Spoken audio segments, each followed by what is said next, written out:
selalu berusaha menyimpan sesuatu yang bisa membawa manfaat, baik untuk dirinya, untuk anak cucunya, maupun untuk keluarganya, untuk masa kini dan masa depannya. Kadang simpanan itu berbentuk uang, kadang berupa tanah, lain saat berbentuk pabrik, dan lain sebagainya. Sementara masa depan yang paling pasti adalah akhirat. Jika untuk masa depan dunia kita rela memeras keringat, membanting tulang, pergi pagi dan pulang petang, menyimpan uang, menyimpan tanah, menyimpan pabrik, pernahkah kita merenung jika satu saat kiamat datang, kita dibangkitkan dari kubur masing-masing, berdiri di padang mahsyar untuk mempertanggungjawabkan seluruh kegiatan hidup kita di dunia ini, lalu kita akan menuju ke alam akhirat. Sudahkah kita mempunyai simpanan untuk akhirat kita? Pada pertemuan kali ini saya ingin menyampaikan sebuah hadis di mana Rasulullah sallallahu alaihi wasallam bersabda, "Arba'un min kanzil jannah." Simpanan sorga ada 4 macam. Yang pertama, ikhfa'us sadaqah, menyembunyikan sedekah. Saudara-saudara kaum muslimin, sebagaimana yang kita maklum bahwa Allah Subhanahu wa taala melebihkan sebagian rezeki dari kita terhadap yang lain. Ada yang kaya, ada yang setengah kaya, ada yang miskin, ada yang setengah miskin, dan selanjutnya. Ada yang gajinya kecil tapi penghasilannya gede. Ada yang penghasilannya gede tapi nggak punya gaji. Ada juga yang memang gajinya gede dan penghasilannya gede. Kelebihan rezeki merupakan sunnatullah dan tidak harus membuat kita merasa lebih dari yang lain. Bahkan sebaliknya, kelebihan itu harus membuat kita ringan tangan untuk menolong mereka yang memang memerlukan pertolongan. Kalau saudara diberikan ilmu, maka pertanyaan akhirat cuma satu: ilmumu kau amalkan untuk apa? Kalau saudara diberikan umur yang panjang, pengadilan akhirat juga bertanya satu: umurmu kau habiskan di mana? Tapi kalau saudara diberikan harta, pengadilan akhirat akan bertanya 2: hartamu kau dapat dari mana? Kau belanjakan kemana? Dari mananya ditanya dan kemananya juga ditanya. Oleh karena kita akan dimintakan pertanggungan jawab, maka amanah yang bernama harta ini harus kita gunakan dengan sebaik-baiknya. Ada penggunaan yang merupakan kewajiban, itu zakat namanya. Ada penggunaan yang sewaktu-waktu, itu infak namanya. Ada yang lebih sewaktu-waktu lagi, dan itu sedekah namanya. Zakat dia terikat oleh haul dan nisab, oleh putaran batas waktu dan ukuran dari harta itu sendiri. Sedangkan infak terikat oleh situasi dan kondisi perekonomian seseorang. Sedangkan sedekah tidak terikat dengan apapun. Dalam kondisi seperti apapun kita bisa melakukan sedekah dengan yang terkecil sekalipun. Sampai-sampai Rasulullah sallallahu alaihi wasallam mengajarkan, la tahqiranna minal ma'rufi syai'an walau an talqa akhaka biwajhin talik. Atau ada hadis, tabassumuka fi wajhi akhika laka shadaqah. Senyumanmu kepada temanmu adalah sedekah. Jadi untuk melakukan sedekah tidak harus dalam berbentuk uang. Dengan ilmu kita bisa sedekah, dengan tenaga kita bisa bersedekah, dengan pikiran kita bisa bersedekah, bahkan senyum kepada teman itu pun sedekah. Jadi kalau sedekah dengan uang memang belum punya uang, nyengir aja banyakin. Itu asal pada tempatnya, jangan lalu ketemu tiang listrik cengengesan. Tentu tidak pada tempatnya dan tidak wajar. Nah, sedekah yang paling dicintai Allah adalah sedekah yang disembunyikan. Artinya, jauh dari sifat riya. Kan kadang-kadang ada orang sedekah itu disebutkan namanya, apa tidak bagus? Kalau memang niatnya ikhlas, ya bagus-bagus saja. Untuk memberikan sugesti kepada yang lain. Di bulan bin bulan nyumbang sekian, diumumkan. Boleh kalau niatnya untuk memberikan rangsangan kepada yang lain supaya dia menyumbang lebih besar dari orang tadi. Tapi kalau itu mendatangkan riya, maka sedekah yang paling dicintai Allah adalah sedekah yang disembunyikan. Tangan kiri saja tidak tahu apa yang diberikan oleh tangan kanan. Sedekah yang dilakukan dengan ikhlas akan merupakan perbendaharaan surga, tersembunyi dari pandangan orang lain, tidak seorang pun tahu. Karena memang sikap yang baik adalah melupakan kebaikan dan mengingat kesalahan. Itu salah satu ciri orang bahagia. Orang yang selalu mengingat kesalahannya dan berusaha melupakan segala kebaikannya. Kalau dia akan berada kebaikan, dia tidak bisa ikut, dia merasa rugi karena dia merasa belum pernah berbuat baik. Tapi kalau akan melakukan kesalahan baru, dia ingat kesalahan yang sudah-sudah, sehingga terhalang baginya untuk melakukan satu kesalahan baru. Demikianlah saudara-saudara, bahwa Allah melebihkan rizki sebagian kita dari yang lain, agar terjadi tolong-menolong dalam kehidupan ini. Jadi kesenjangan yang nature, kesenjangan yang alami, itu sunnatullah. Ada yang kaya, ada yang miskin, ada yang kelas menengah. Nah, kenapa lalu sekarang kita berusaha mengentaskan kemiskinan? Oleh karena adanya kesenjangan struktural. Kalau yang kaya bisa semakin kaya, kenapa yang miskin tidak bisa naik jadi ikut sedikit kaya? Sebab pada dasarnya Islam adalah agama yang sejak turunnya sudah berupaya memerangi kemiskinan. Bahkan dikatakan kemiskinan itu mendekatkan kepada kekufuran. Orang kalau miskin udah dekat banget sama kafir. Gampang menjadi kafir. Berapa banyak saudara-saudara kita yang oleh karena soal perut, oleh karena soal materi, terpaksa meninggalkan dan menanggalkan akidahnya. Menjual petunjuk yang diberikan Allah dengan kesenangan dunia yang cuma sebentar ini. Na'udzubillah, thumma na'udzubillah. Jadi makin kita sembunyikan satu sedekah, semakin banyak perbendaharaan kita di surga. Sedekah yang paling dicintai Allah adalah sedekah yang disembunyikan. Malahan ada seorang sufi, dia punya kebiasaan kalau pergi sholat Jumat, dia bawa uang, itu uang dia taruh di bawah tikar masjid. Dia niat sedekah kepada siapa saja yang nemuin itu duit. Maksudnya apa? Supaya yang nemuin nggak tahu siapa yang punya duit. Demikian dia saking ingin menyembunyikan sedekahnya. Karena sifat riya itu bisa memakan amal kita sendiri. Riya itu termasuk menyebut-nyebut kebaikan kita. Orang yang suka nepuk dada, sedikit-sedikit ngitungnya kalau nggak gua. Tuh kalau nggak gua tuh. Tuh yang belas itu kalau nggak gua, kalau nggak gua. Iya kalau nggak lu kenapa emang? Orang yang suka menepuk jasad. Tuh, biasanya memang begitu saudara-saudara. Kalau perang lagi berkecamuk, orang nggak sempat ngaku jadi pahlawan. Tapi begitu perang selesai, yang kagak kenal bedil ngaku pahlawan, mas. Itu sesuatu yang biasa. Oleh karenanya, orang-orang yang ikhlas dalam bersedekah, disembunyikannya sedekah itu, Allah cinta betul. Malahan ada hadis memberikan jaminan, inna sedaqatal mar'il muslimi tazidu fil umri wa tadfa'u mitatas su'i. Sesungguhnya sedekahnya seorang mukmin tazidu fil umri, bisa menambah umur panjang. Wa tadfa'u mitatas su'i, dan menyelamatkan manusia dari mati secara su'ul khatimah.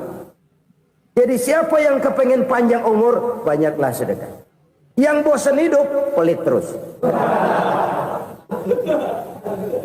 Sedekah menambah panjang umur dan menyelamatkan manusia dari mati secara su'ul khatimah. Pak, katanya umur itu nggak bisa ditambah, nggak bisa dikurangin. Kapan? Kalau ajal sudah datang. Wa idza jaa ajaluhum la yastakhiruna sa'atan wa la yastaqdimun.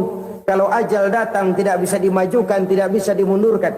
Itu kalau ajal sudah datang. Tidak bisa lagi umur ditambah dikurangi, sudah datang. Tapi kalau belum datang, itu kan haknya Allah. Mau ditambah, mau dikurangi, hak prerogatif Allah. Sebagai pencipta manusia, Allah maha kuasa dan maha mampu. Sedekah ini menambah panjang umur dan menyelamatkan manusia dari mati secara su'ul khatimah. Itu orang mati kan sama ya, kondisinya mati, nggak nafas. Tapi hakikat mati kan lain-lain. Ada yang mati itu husnul khatimah, baik akhirnya. Misalnya lagi ngaji mati, lagi sholat mati, lagi sedekah mati. Ini yang dinamakan dengan husnul khatimah, baik di akhirnya. Sebaliknya ada yang su'ul khatimah, jelek di akhirnya. Ini yang jadi catatan akhir. Lagi nyekek botol, mampus. Lagi banting kartu, modar. Su'ul khatimah, jelek pada akhirnya. Sedekah menyelamatkan manusia dari mati secara su'ul khatimah. Dan kita semua kepengen mendapat husnul khatimah, jauh dari su'ul khatimah. Oleh sebab itu yang bisa menyelamatkan kita dari penyakit itu antara lain adalah sedekah yang disembunyikan, yang dikerjakan dengan ikhlas karena Allah, tidak karena kepengen dipuji orang, tidak karena ingin dikatakan orang pemurah. Sebab orang dermawan itu orang yang memberi tanpa harus diminta. Kalau masih harus diminta, ya belum dermawan namanya, masih harus diminta. Kalau nggak diminta ya tulus, lolos, polos. Saudara-saudara kaum muslimin rahimakumullah. Harta adalah amanat dan akan kita pertanggungjawabkan. Allah melebihkan rizki sebagian kita dari yang lain agar kita saling tolong menolong, bantu membantu. Nabi janjikan siapa yang meringankan beban saudaranya muslim di dunia, Allah akan meringankan bebannya di akhirat nanti. Sebuah jaminan dari baginda Nabi.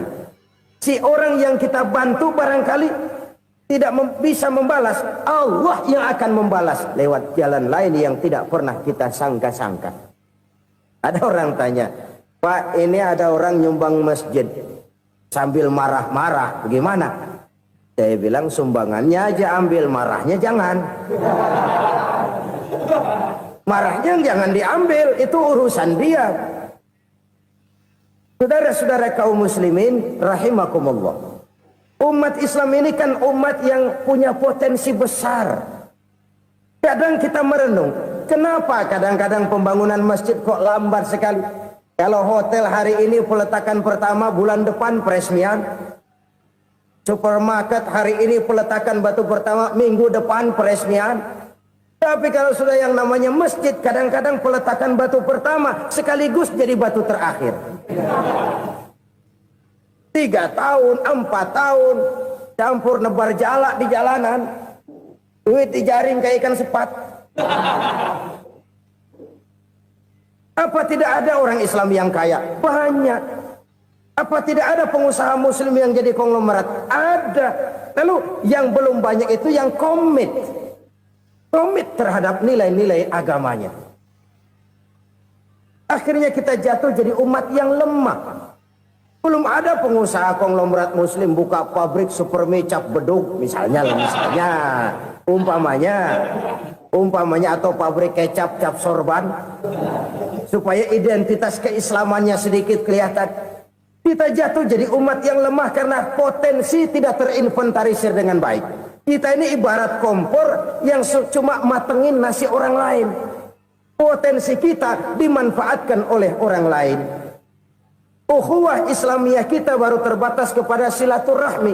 Ukhuwah di bidang ekonomi kita lemah, ukhuwah di bidang kebudayaan kita lemah, apalagi ukhuwah di bidang politik kita lebih rapuh lagi. Padahal ukhuwah itu adalah totalitas kehidupan manusia, menyangkut ipolek sosbud, memerlukan nilai-nilai ukhuwah. Jadi oleh karena itu mari kita menyadari di dalam harta kita, walaupun kita yang cari, pergi pagi, pulang sore, peras keringat, banting tulang, di sana ada harta anak yatim. Di sana ada hak masjid. Di sana ada hak pesantren, di sana ada hak jihad. Berbahagialah seseorang apabila dia oleh Allah dijadikan keran. Keran itu menyimpan air, tapi tidak untuk dirinya, tapi disalurkannya kepada mereka yang memang memerlukannya. Saudara-saudara kaum muslimin rahimakumullah, ini yang pertama. Jadi perbendaharaan surga adalah menyembunyikan sedekah. Orang lain nggak tahu, kita pun nggak pernah ngitung-ngitung. Kita anggap lewat begitu saja, padahal itu deposit akhirat. Satu. Yang kedua, perbendaharaan surga itu apa? Wa kitmanul musibah, menyembunyikan kesulitan. Kadang orang takut menghadapi kesulitan, tapi makin kita merenung, hidup ini kan sebenarnya urusan. Takut sama urusan, ya jangan hidup. Tandanya orang hidup itu kalau punya urusan. Urusan melupakan problem. Problem sering menimbulkan kesulitan. Kesulitan bukan untuk ditakuti, tapi untuk diatasi dan dicarikan jalan keluarnya. Siapa sih orangnya yang gak pernah sulit-sulit? Makin tinggi status sosialnya, makin gede urusannya. Makin tinggi kualitas imannya, makin berat tingkat kesulitannya. Cuma memang yang namanya enak itu seperti pelangi. Biang lala itu nggak pernah di atas kepala kita, di atas kepala orang melulu. Lo sih enak lo, kata kita. Dia juga bilang yang enak kan lo. Pelangi itu nggak pernah di atas kepala kita. Kata tukang beca, aduh enak ya naik Mercy. Kata tukang beca, apa yang di dalam mobil Mercy? Aduh enak bener tukang beca, di jok ngeringkuk ngorok pulas bener.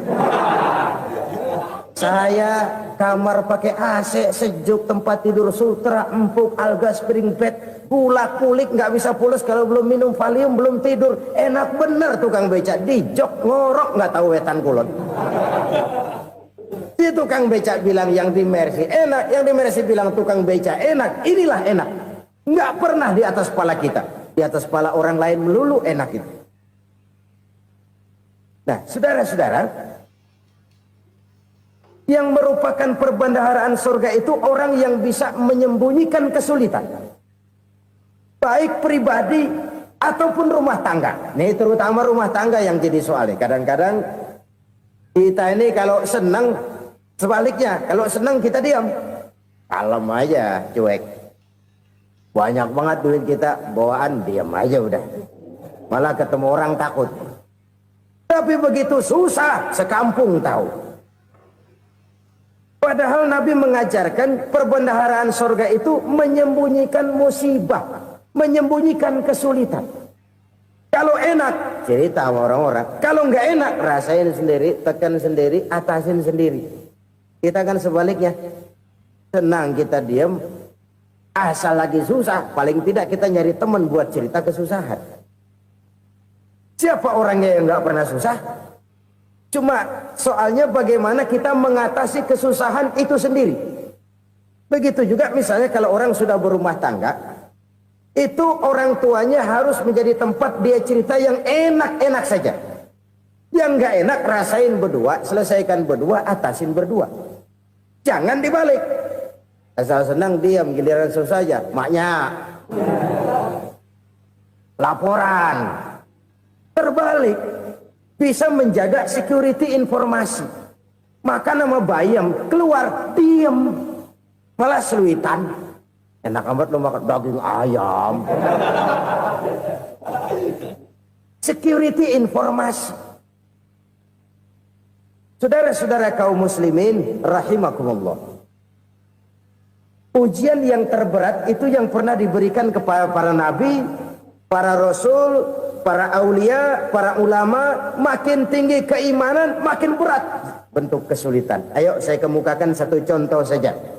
Ada seorang nabi yang kaya, nabi kaya, namanya Nabi Ayub. Iblis kalau orang begini kan keki. Ibadahnya rajin, kaya. Nih yang kayak begini susah digodain. Kalau ibadahnya rajin, miskin, kali bisa disogok. Sini imannya mantap, ibadahnya rajin, kaya, nabi lagi. Oh, tapi namanya iblis nggak kurang akal. Laporan, Tuhan, kenapa Les? Ya ini bahasa saya, bahasa Qurannya sih nggak gitu. Itu hambamu yang namanya Ayub, dia rajin ibadah cuma karena dikasih kaya aja. Coba kasih miskin dia, berhenti dia sembahyang. Ah, kamu bisa aja. Saya tahu Ayub itu hambaku yang ikhlas. Saya buktiin Tuhan, silahkan. Dibuktiinlah, iblis turun ke alam ini. Yang mula-mula dia lakukan, dia rusak sawah ladang Nabi Ayub. Dia binasakan binatang ternak Nabi Ayub. Sehingga dalam waktu singkat, jatuhlah Nabi Ayub dari orang paling kaya jadi orang paling miskin. Beliau masih ibadah di mihrab dalam masjid. Datang iblis. Saudara Ayub, ya, lagi ngapain? Ibadah. Nyembah Allah, nyembah Allah. Oh, percuma. Kenapa? Tuhan yang ente sembah nih, dia udah bikin miskin ente. Sawah ladang ente hancur lebur, binatang ternak binasa. Sekarang ente jadi orang paling miskin. Ngapain nyembah Tuhan kayak begitu? Tekor. Udah berhenti dah ibadah, berhenti ibadah. Ini iblis sama Tuhan laporannya lain, yang dikerjakan kepada Nabi Ayub juga lain. Benar begitu iblis kata Nabi Ayub? Iya. Sawah ladang saya habis, buras. Binatang ternak saya binasa, binasa. Saya miskin, bangpak. Apa jawab Nabi Ayub? Bukan innalillahi, ini hebat. Alhamdulillahillazi a'tani wa akhza minni. Segala puji bagi Allah yang telah memberikan harta kepada saya dan sekarang mengambilnya lagi. Alhamdulillah. Allah yang ngasih, Allah yang ambil. Itu mah urusan Allah. Iblis cuman ibadah jalan terus, sujud lagi Nabi Ayub. Iblis seleher gondok banget. Dasar Nabi nggak mempan dia apa-apain. Miskin malah alhamdulillah. Allah yang ngasih, Allah yang ambil. Jadi kalau kita tidak komit, kita tidak terikat kepada kaya, miskin, senang, susah, apa yang bisa bikin kita susah? Jadikan kekayaan, kemiskinan, jadikan senang, susah sebagai anak buah yang bisa kita atur. Jangan kekayaan ngatur kita, jangan kemiskinan ngatur kita. Kita yang harus mengatur mereka. Senang, susah, kaya, miskin, bahagia, sengsara, jadikan itu anak buah yang bisa kita atur. Kalau sekarang kita kaya, lain saat boleh jadi kita miskin, semiskin-miskinnya. Allah yang ngasih, Allah yang ambil. Tenaga mana yang bisa menghalangi? Ibadah jalan terus. Iblis makin gondok. Dasar Nabi loh. Akhirnya apa? Nabi Ayub dikerjain, diberikan penyakit. Demikian fatal penyakitnya. Bayangin, udah miskin sakit. Masya Allah. Miskin sakit. Sakitnya nggak lama, kira-kira 16 tahun. Istrinya 3, 2 mental minta ceraiin. Ngerawatin laki bengek begini. Senang belum tentu, susah udah pasti nih. Cerai aja, cerai dah. Cerai. Tinggal satu Siti Rahmah yang setia menemani beliau. Sesetia-setianya hati perempuan.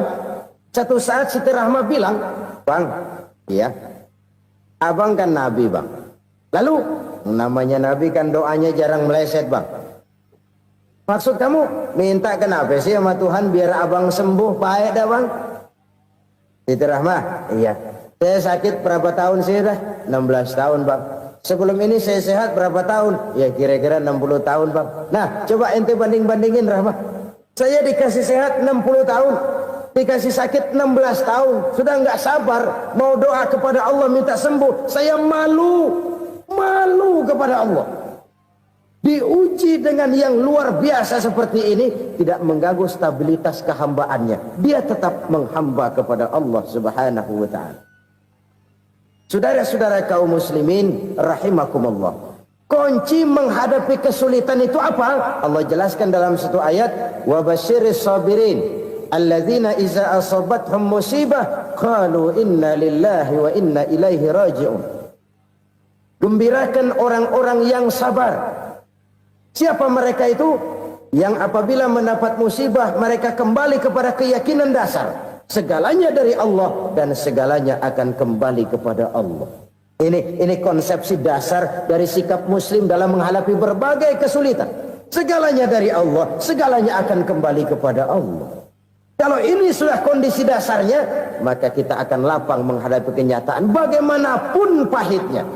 Apakah itu namanya miskin, apakah itu namanya sakit, bahkan maut sekalipun.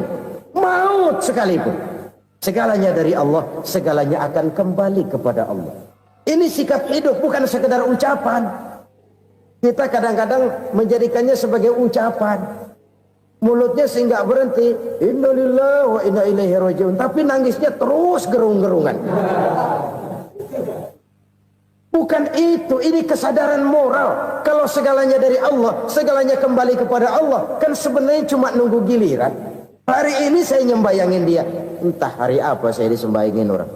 Hari ini saya antar dia ke kubur, entah hari apa orang nganterin saya ke kubur. Hari ini saya tahlilkan dia, entah nanti kapan orang tahlilkan saya. Segalanya dari Allah, segalanya akan kembali juga kepada Allah. Oleh sebab itu saudara-saudara, kesulitan bukan untuk ditakuti. Kesulitan justru untuk diatasi, dicarikan jalan keluarnya. Dan tidak ada orang yang tidak pernah mendapat kesulitan. Tidak ada. Semakin tinggi status sosial, semakin tinggi kualitas keimanan, semakin besar juga tingkat kesulitan. Hanya saja bagaimana cara kita mengatasinya. Dan Al-Quran menyatakan, inna ma'al usri yusra. Di balik kesulitan itu pasti ada kemudahan. Roda itu berputar. Karena itu Rasulullah Sallallahu Alaihi Wasallam mengingatkan kepada kita, ta'arraf ilallahi firraha ya'rifka fisyiddah. Ingatlah kepada Allah di waktu kamu senang, supaya Allah ingat kepada kamu di waktu kamu susah. Kalau waktu senang kita ingat kepada Allah, kita susah, Allah tidak akan meninggalkan kita. Tapi kalau waktu senang kita jauh dari Allah, sujud tidak sempat, dengan masjid jauh, ketika senang kita lupakan Allah. Nanti begitu kita susah, Allah lupakan kita. Dan itu menyakitkan. Oleh karena itu orang-orang tua kita dulu bilang, kalau lagi sehat ingat-ingat lu bakal sakit nanti. Kalau lagi kaya ingat-ingat satu saat kita bakal jatuh miskin.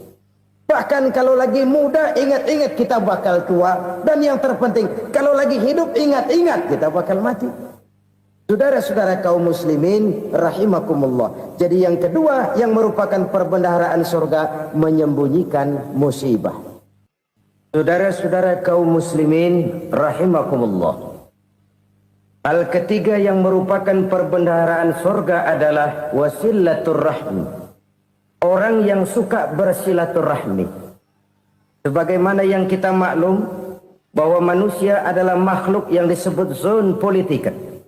Makhluk sosial yang tidak mungkin hidup sendiri-sendiri. Betapa dan siapapun kita memerlukan orang lain.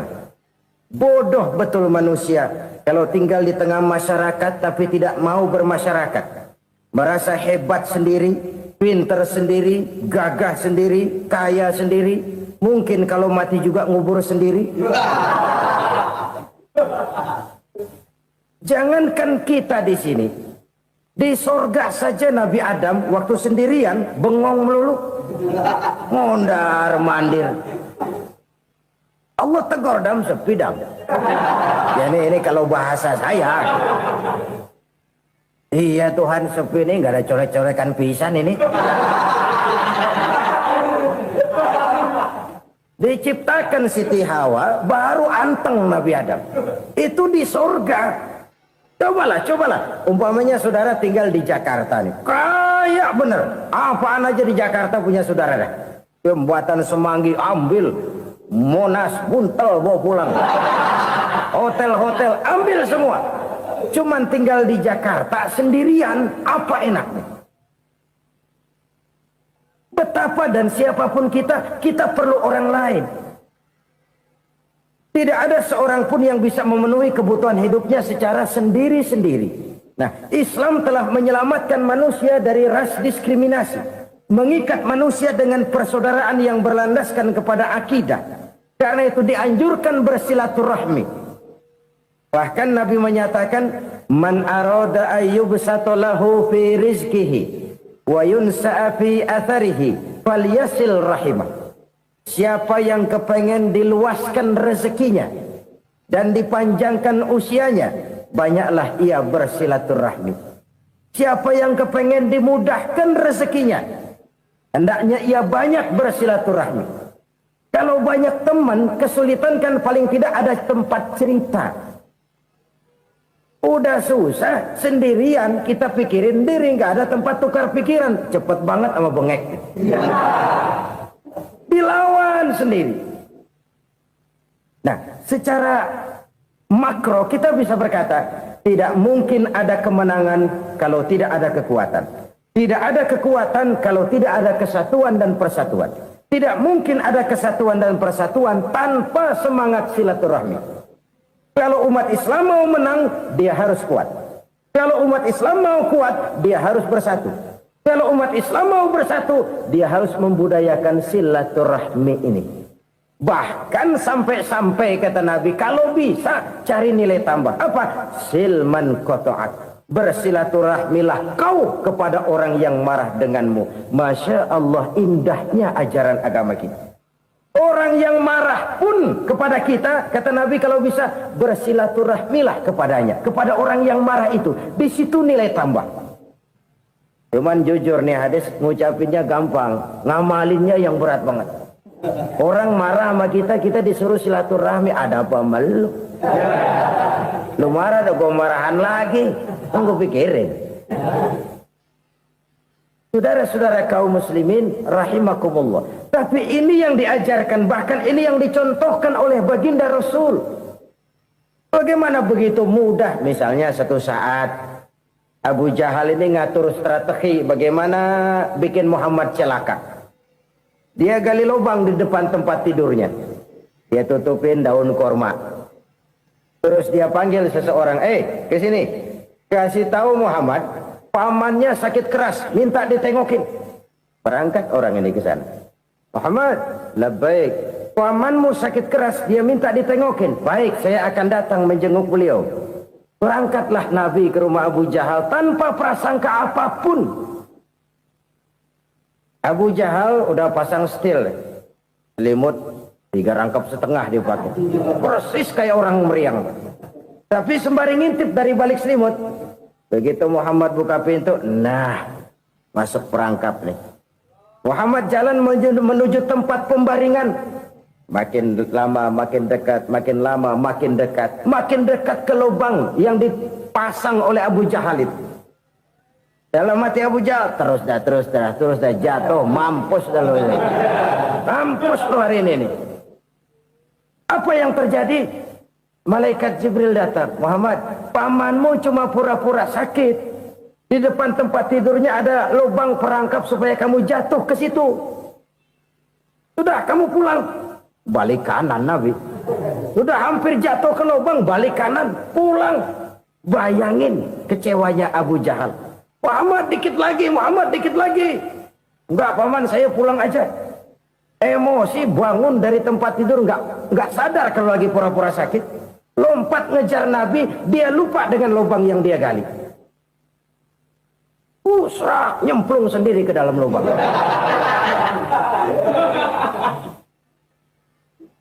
Nabi terus berlalu. Ini terjadi keanehan.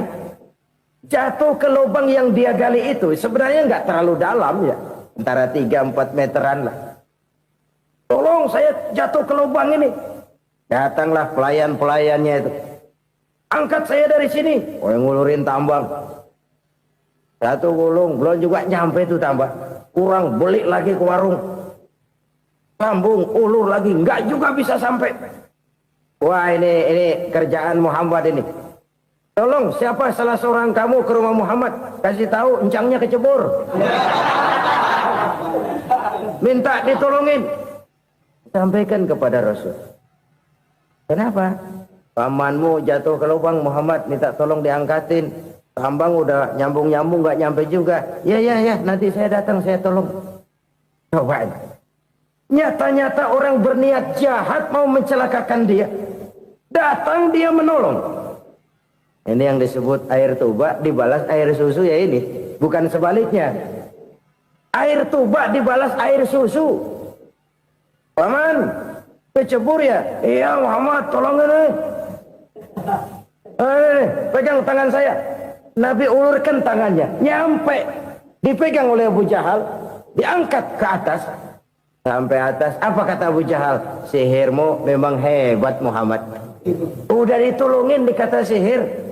Yang enak kita kemplang kan itu orang begitu. Urusan apa? Tapi inilah akhlak. Kalau bisa kamu bersilaturahmilah dengan orang yang marah kepadamu sekalipun. Orang marah kita tetap baik. So, kalau kita berbuat baik sama orang yang memang baik, rasanya sih biasa-biasa aja. Orang baik kita baik lagi, ya draw aja, belum ada nilai tambah di situ. Baru ada nilai tambah kalau kita bisa berbuat baik kepada orang yang nyakitin kita. Itu namanya kita setingkat di atas dia. Dia sakitin kita, kita berbuat baik sama dia. Dia pelit sama kita, kita baik sama dia. Dia marahin kita, kita deketin dia. Di situ kita punya nilai tambah. Jadi siapa yang ingin diluaskan rezekinya kata Nabi dan dipanjangkan umurnya, hendaklah ia banyak-banyak bersilaturahmi. Sederhana sebenarnya silaturahmi, tapi silaturahmi membangkitkan semangat kesatuan dan persatuan. Kesatuan dan persatuan melahirkan kekuatan. Dalam matematika 1 ditambah 1 pasti 2. Tapi di tengah masyarakat 1 orang takut ditambah 1 orang takut, hasilnya jadi 2 orang setengah berani. Kenapa setengah berani? Karena udah berdua. Tadi pan takut sendirian. Kalau dia kumpul turu-turu takutlah jadi berani. Kita yang lemah, kita yang tidak berdaya, kita yang miskin, kalau mau kompak bersatu, apa yang nggak bisa kita kerjain? Apalagi tinggal di kota besar, pilihan cuma 2. Bertahan atau minggir. Bertahan atau minggir. Untuk bisa bertahan harus mampu bersaing. Untuk mampu bersaing harus punya keahlian. Keahlian harus ditunjang dengan pendidikan. Ditambah oleh kekompakan sebagai umat. Udah miskin mencar mulu orang injek kita. Orang nggak pandang urusan apa malu. Oleh karena itu silaturahmi pada hakikatnya merupakan roh dari ukhuwah yang diajarkan oleh agama kita. Bagaimana Islam menyelamatkan masyarakat manusia dari ras diskriminasi, mengikat manusia, dan tidak ada persaudaraan yang lebih indah selain persaudaraan yang diikat dengan nilai-nilai akidah. Sepanjang orang di jalan Allah, itulah saudara kita. Keluar dia dari jalan Allah, selesailah persaudaraan sampai di situ. Karena itu, kalau ingin menyimpan sesuatu di surga, banyaklah bersilaturahmi. Datang ke rumah ini, datang ke rumah itu, dan lain sebagainya. Itu simpanan kita di akhirat nanti. Ini yang ketiga. Saudara-saudara, yang keempat, perbendaharaan surga itu apa? Wa qawlu la hawla wa la quwwata illa billah. Ucapan la hawla wa la quwwata illa billah. Ibadah kan ada yang berat, modalnya besar. Bangun masjid berat, modalnya besar. Bangun rumah sakit berat, modalnya besar. Ada ibadah yang berat, tapi modalnya ringan. Misalnya puasa. Puasa itu berat, mengendalikan nafsu. Kalau sekedar nggak makan nggak minum sih enteng, mengendalikan nafsu. Itu jihad terbesar. Tapi kan modalnya ringan, cuma niat saja. Ini ibadah berat, modalnya ringan. Ada ibadah yang ringan, modalnya juga enteng. Seperti termasuk ucapan la haula wa la quwwata illa billah. Tanpa sadar, la haula wa la quwwata illa billah. Nyelengin tuh di surga. Nyelengin, kita nggak terasa. Nyelengin simpenan akhirat. La haula wa la quwwata illa billah. Nyimpan lagi. Kaget, la haula wa la quwwata illa billah, nyimpan lagi, banyak simpenan. Walaupun sebenarnya yang dimaksud di sini adalah kesadaran batin bahwa tidak ada daya dan kekuatan kecuali Allah. Itu intinya. Kita memulai pekerjaan disunahkan baca bismillah, kan begitu. Apa itu? Kesadaran moral. Bahwa ini saya bisa kerjakan. Saya kerjakan ini dengan menyebut nama Allah. Kenapa? Kalau Allah tidak memberikan daya dan kekuatan, mana mampu saya kerjakan ini. Maka saya kerjakan ini dengan menyebut nama Allah. Bismillah. Kesadaran moral. Manusia hanya wajib berusaha, tapi nggak pernah wajib berhasil. Banyak hal-hal yang kalau kita renungkan secara rasio, nggak mungkin. Tapi jadi kenyataan. La haula wa la quwata illa billah. Tidak ada daya dan kekuatan kecuali bagi Allah semata-mata. Kesadaran moral akan kelemahan dan keterbatasan makhluk bernama manusia. Kadang kita kagum dengan otak, tapi kita sering lupa sama yang bikin otak. Padahal bagaimanapun hebatnya otak, yang bikin otak pasti lebih hebat dari otak. Nggak percaya? Silahkan otak-otakan. Inilah kecenderungan. Kita kagum dengan pesawat-pesawat mutakhir, bukan main besi gede banget terbang itu. Alangkah hebatnya. Lalu apa yang bikin otak tidak lebih hebat dari itu semua? Kita puji laut. Apa yang bikin laut tidak lebih hebat dari laut itu? La haula wa la quwata illa billah. Tidak ada daya dan kekuatan kecuali Allah. Apa yang bisa kita lakukan kalau tidak karena daya dan kemampuan yang diberikan oleh Allah kepada kita? Lahirlah sikap tawadu, rendah hati, tidak melonjak menjadi angkuh dan sombong, sadar akan kelemahan dan keterbatasan diri sebagai makhluk yang diciptakan oleh Allah Subhanahu wa taala. Jadi satu sisi ini ucapan yang berpahala, la haula, jadi wiridan. Pada sisi lain ini kesadaran moral, sikap mental, kesadaran batin bahwa yang punya daya dan kekuatan itu cuma Allah. Kita nggak pantas untuk sombong, sebab sombong itu pakaiannya Allah. Kita nggak sedang pakai pakaian Allah, kegedean. Dan makin kita renungi, makin terbentur. Apa sih yang bisa kita sombongin? Kita mau sombong apa? Kaya, pintar, itu kan semua relatif. Di atas langit masih ada langit lagi. Jadi oleh karenanya, marilah kita menyadari, manusia hanya wajib berusaha, tapi tidak pernah wajib berhasil. Yang berusaha saja tidak wajib berhasil, apalagi yang tidak berusaha. Islam bukan agama orang pemalas yang selesai sholat lalu endelohom, nggelenggem ayem-ayem. Tapi Islam bukan agama orang sombong yang setelah berusaha lalu tidak memerlukan Allah. Kita bisa saja bikin proyeksi, tahun sekian kita bakal panen besar menurut perhitungan otak. Tapi ada kejadian lain. Apa? Tikus ngambek. Habis itu dimakanin tikus, panen gagal. Proyeksi rasional gagal oleh tikus-tikus yang ngambek itu. Bisa saja terjadi. Tahun depan kita panen besar. Urung. Kenapa? Musim panas panjang. Dan sekarang ini koran-koran bikin berita musim mengalami penyelewengan. Bukan cuma manusia yang nyeleweng sekarang. Musim pakai nyeleweng. Mestinya kan musim hujan udah selesai. Masih hujan-hujan juga. Musim. Nah sekarang kita boleh bikin proyeksi. Kita bakal panen besar. Tahu-tahu musim panas panjang. Sawah retak, air kering. Cari teknokrat yang paling botak. Suruh pendekin tuh musim panas. La haula wa la quwata illa billah. Inilah kesadaran moral. Saudara, saya teringat satu saat ada seorang konglomerat. Umurnya ya kira-kira 70-an. Satu saat dia ditanya oleh wartawan, "Pak, umur Bapak berapa sih?" "Ya paling 10 tahun." 10 tahun? 10 tahun? Anak Bapak berapa orang? Satu saja? Satu. Harta Bapak berapa? Ya paling-paling bangsa 7 juta kali. 7 juta? Iya. Pak, kenapa Bapak bohongi saya? Bapak punya buku biografi. Koran-koran, majalah-majalah banyak memuat cerita riwayat hidup Bapak. Saya tahu umur Bapak 70. Kenapa bilang cuma 7 tahun? Saya tahu anak Bapak 8. Kenapa cuma bilang 1? Saya tahu harta bapak miliaran, mungkin triliunan, pabrik di mana-mana, bank di mana-mana. Kenapa bilang uang bapak cuma 7 juta? Nah, kata si konglomerat tadi, kamu benar nak, kamu benar. Umur saya kalau jumlahnya memang 70 nak. Cuman ingat-ingat saya, baru 7 tahun terakhir ini saya sujud.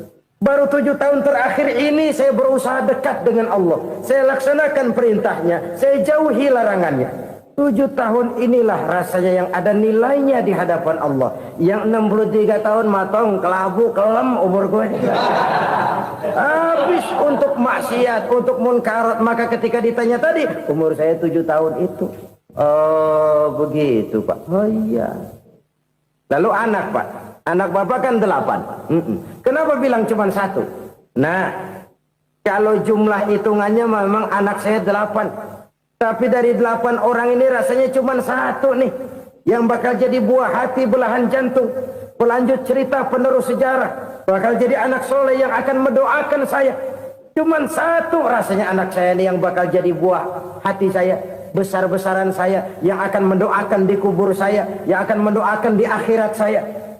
Yang 7 orang mana, Masya Allah, yang atuh tenggeng, yang atuh nyekek botol mulu, yang atuh nggak karu-karuan. Makanya saya bilang 1 anak saya yang akan bisa mendoakan saya. Oh begitu Pak. Iya. Nah harta Pak, harta bapak kan triliunan, pabrik bapak di mana-mana, uang bapak hampir di tiap bank-bank besar. Kenapa bilang cuma 7 juta? Betul kau nak. Harta saya kalau jumlahnya memang miliaran, triliunan mungkin. Tapi yang saya ingat baru 7 juta tuh yang saya belanjakan di jalan Allah. Saya nyumbang masjid, saya santuni yatim piatu, saya bantu pembangunan pesantren, saya bantu pembangunan rumah sakit Islam. Itu yang akan saya bawa pulang ke akhirat, yang 7 juta itu. Yang triliunan itu nanti akan diperebutkan oleh anak-anak saya sebagai waris saya. Jadi harta saya 7 juta itu yang bakal nemenin saya di akhirat. Yang akan saya bawa pulang jadi teman saya. Saudara-saudara kaum muslimin, jangan-jangan orang tua itu adalah kita-kita ini. Jangan-jangan kita-kita ini adalah orang tua itu. Jangan-jangan itu potret dari diri kita masing-masing. Dari sekian umur yang diberikan Allah, berapa tahun yang ada nilainya di hadapan Allah? Dari sekian anak-anak yang merupakan amanah, berapa yang akan mendoakan kita sebagai orang tuanya menjadi anak soleh? Dari sekian banyak harta yang diberikan Allah, berapa yang akan kita bawa pulang menghadapnya nanti, yang kita belanjakan di jalan Allah? Ini sebuah potret kehidupan. Karena itu kita kembali kepada la haula wa la quwwata illa billah. Kita wajib berusaha, kita wajib berikhtiar. Selebihnya, segala daya dan kekuatan hanya milik Allah saja semata-mata. Satu kesadaran batin dari setiap pribadi muslim. Setelah ia berusaha dan berikhtiar, ia menyerahkannya kepada Allah Subhanahu wa ta'ala. Jadi, satu sisi ini merupakan wiridan ucapan yang mengandung pahala. Pada sisi lain, ini merupakan sikap batin dari seorang muslim di dalam ia menghadapi realitas kehidupan ini. Saudara-saudara kaum muslimin, rahimakumullah. Kalau ini kita jadikan satu basis kehidupan, maka ini akan menyelamatkan manusia dari kemungkinan tergelincir menjadi orang yang lupa diri dan lupa darat. Sebab itu Imamul Ghazali berpesan, jadidis safinah fa innal bahra amiq wa khuziz zad fa inna safara ba'id wa khaffifil hamla fa innal hamla sadid. Perbarui selalu kapalmu karena lautan sangat dalam. Bawa bekal yang banyak karena perjalanan ini sangat jauh. Ringankan beban karena kebanyakan beban akan menyakitkan. Alangkah indah kalimat ini, alangkah dalam makna yang terkandung di sana. Perbarui selalu kapalmu karena lautan sangat dalam. Apa artinya ini? Jaga mentalmu baik-baik. Pelihara imanmu baik-baik karena hidup penuh cobaan seperti lautan.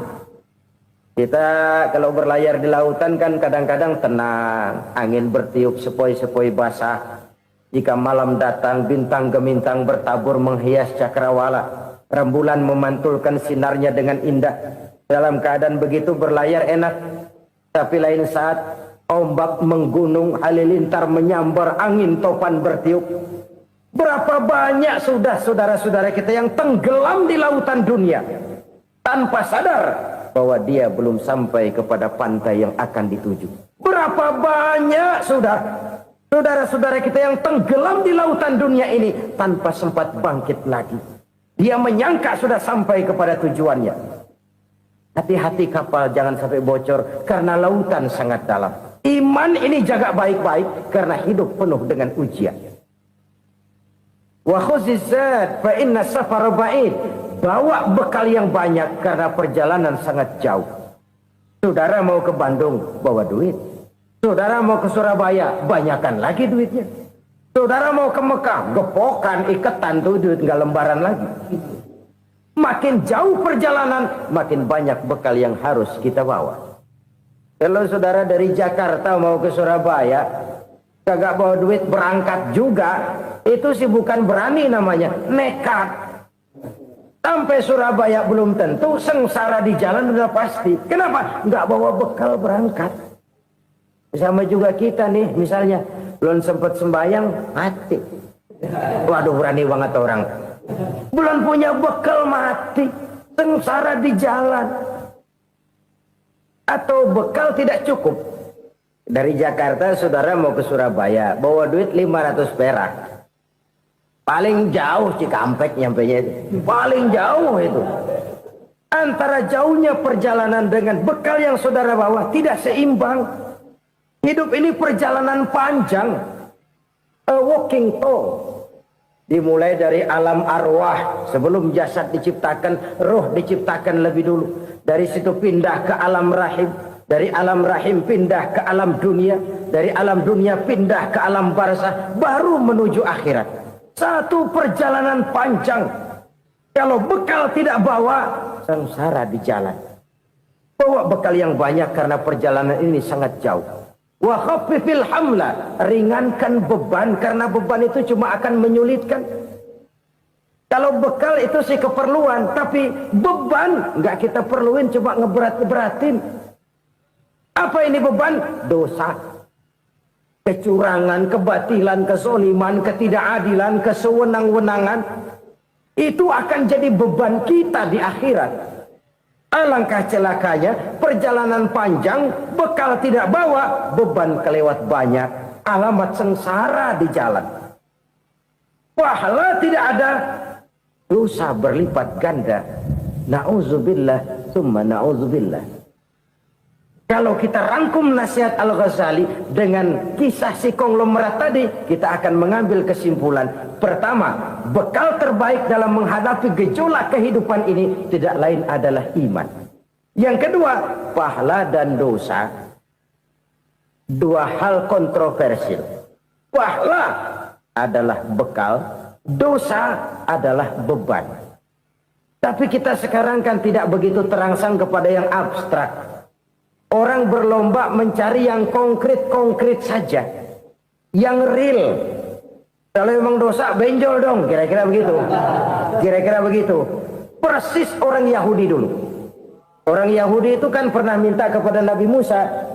Ya Musa, lan nu'mina laka hatta narallaha jahrah.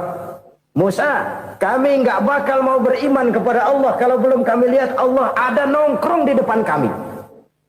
Kalau memang Tuhan ada, taruh dong di depan kami. Mau yang konkret-konkret saja. Kalau memang dosa, benjol dong. Kalau memang pahala, berasa dong. Orang terangsang kepada yang real, yang konkret-konkret saja. Karena itu, untuk mengejar dosa, orang mau bayar. Tapi untuk mengejar pahala, walaupun tidak bayar, orang segan. Ini yang dikatakan oleh Nabi, kamu mengharapkan ke surga, tapi kamu berat melaksanakan sesuatu yang bisa membawa kamu ke surga. Kamu ingin jauh dari neraka, tapi tiap saat kamu lakukan perbuatan-perbuatan yang justru menjerumuskan kamu ke neraka. Idda'aitum an-najata minan nar wa ramaitum fiha anfusakum. Kamu ingin selamat dari neraka, tapi kamu lemparkan diri kamu ke neraka. Kamu ingin masuk surga, tapi berat sekali kamu melakukan perbuatan-perbuatan yang bisa menyampaikan kamu di surga. Saudara-saudara kaum muslimin rahimakumullah. Jadi hal keempat yang merupakan perbendaharaan surga adalah la haula wa la quwwata illa billah. Satu sisi ini merupakan ucapan yang memperberat timbangan akhirat. Pada sisi lain ini merupakan sikap hidup seorang muslim. Kesadaran batin yang sangat dalam bahwa tidak ada daya dan kekuatan kecuali Allah. Dan itu kita simbolkan pada saat memulai pekerjaan dengan Bismillah, dengan menyebut nama Allah. Satu kesadaran moral, saya hanya bisa melakukan ini karena diberikan daya dan kekuatan oleh Allah. Lahirlah sikap tawadu, rendah hati, tidak melonjak menjadi angkuh dan sombong. Saudara-saudara, sampai sini dulu jumpa kita kali ini. Semoga 4 perbendaharaan surga ini dapat kita lakukan, yang kelak akan merupakan bekal kita di kemudian hari nanti. Amin ya rabbal alamin. Bapak-bapak, ibu-ibu, saudara-saudara kaum muslimin rahimakumullah.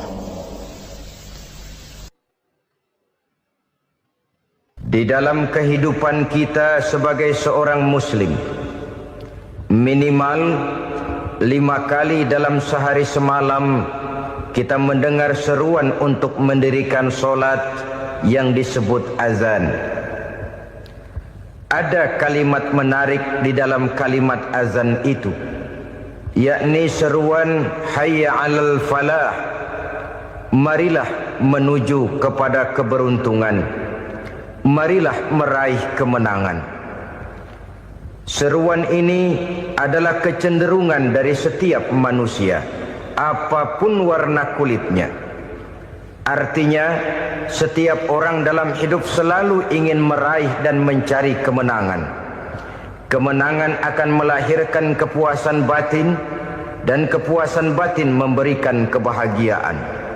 Sedangkan kekalahan melahirkan penderitaan batin, dan penderitaan batin menjerumuskan seseorang di dalam berbagai bentuk kerugian. Jikalau inilah seruan azan, maka masalahnya ialah apa yang menyebabkan kita meraih kemenangan.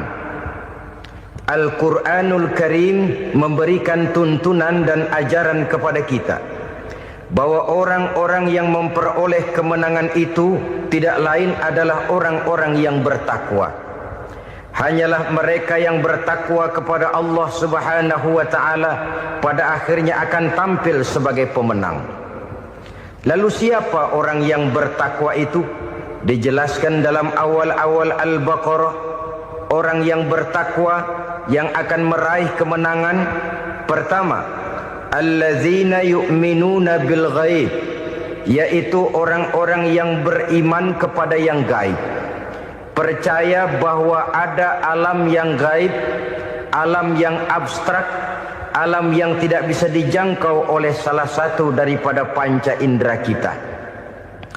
Mereka percaya dan beriman kepada adanya malaikat, beriman kepada adanya iblis dan jin, beriman kepada adanya alam kubur, beriman kepada adanya alam mahsyar, beriman kepada adanya alam akhirat, beriman kepada adanya surga dan neraka. Beriman bukan cuma sekedar beriman dalam ucapan bibir saja, tetapi beriman yang nilai iman itu mampu mewarnai gerak dan gaya hidupnya. Iman yang meresap sampai ke tulang sumsum, kemudian memberikan dampak positif di dalam kehidupan manusia. Alam, kita tahu, adalah sesuatu yang selain Allah, dan Allah bukanlah alam. Apapun namanya selain daripada Allah, itu adalah alam. Alam pada hakikatnya terbagi menjadi 2. Ada alam syahadah, alam nyata, alam konkret, alam yang bisa dijangkau oleh salah satu indera kita. Kemudian ada alam ghaib, alam yang tidak bisa dijangkau oleh panca indera kita, alam metafisika, alam abstrak, alam yang wajib kita imani keberadaannya. Kita percaya bahwa malaikat itu ada, Kita percaya kepada jin, bahwa jin itu ada. Kita percaya kepada adanya iblis dan setan. Bukan percaya kepada iblis dan setannya, percaya bahwa iblis dan setan itu ada. Itu termasuk salah satu daripada sifat orang yang bertakwa kepada Allah. Saudara-saudara kaum muslimin rahimakumullah, kecenderungan pembangunan yang lebih bersifat materialistis biasanya menggeser aspek kehidupan rohani. Orang berpikir empiri, dan dalam pola pikir yang demikian maka alam gaib tidak lagi mendapat perhatian. Aspek kehidupan yang bersifat rohaniah malah mulai ditinggalkan. Akibatnya terjadilah kepincangan di dalam kehidupan kita.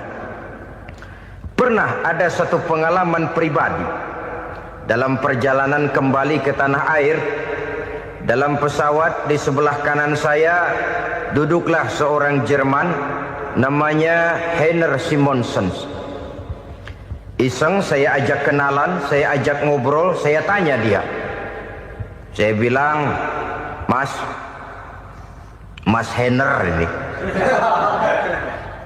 kalau pesawat yang kita tumpangi ini jatuh ke bawah, kira-kira apa yang bakal terjadi, Mas? Dia bilang, kita semua akan mati. Begitu? Iya. Oke. Apa itu mati? Tanya saya. Dia bilang, untuk tahu apa itu mati, kita harus tahu lebih dahulu apa itu hidup.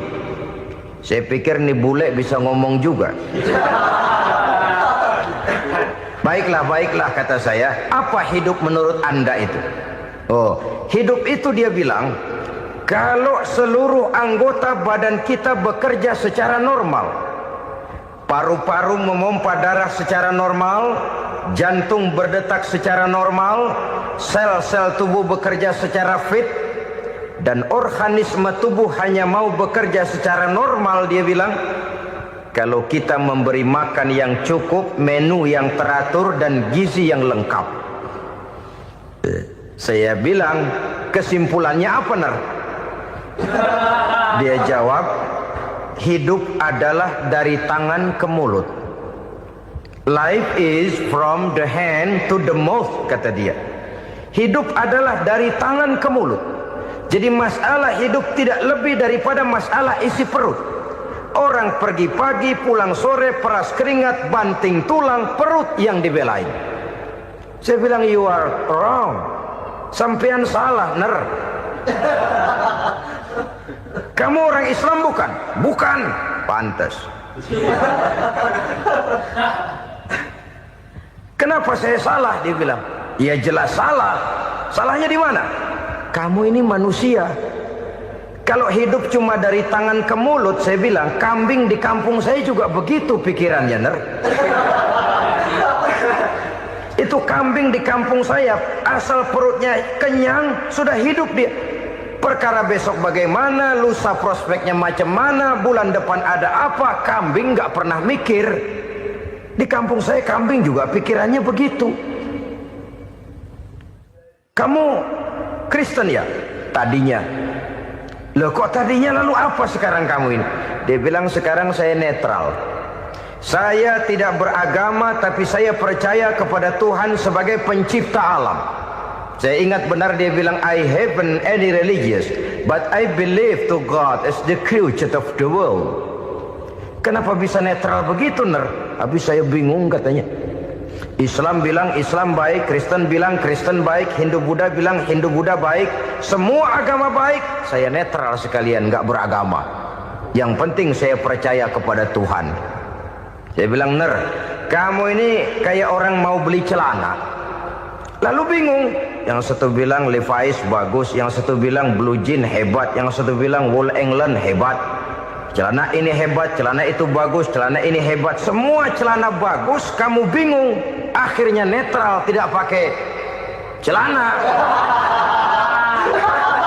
Itu juga salah. Saya pikir-pikir, kemudian saya melihat bahwa dua pola berpikir Heiner ini nampaknya sudah mulai menggejala di lingkungan masyarakat bangsa kita. Disadari atau tidak, secara jujur kita harus berkata, dua pola pemikiran Heiner ini mulai berkembang di tengah masyarakat bangsa kita.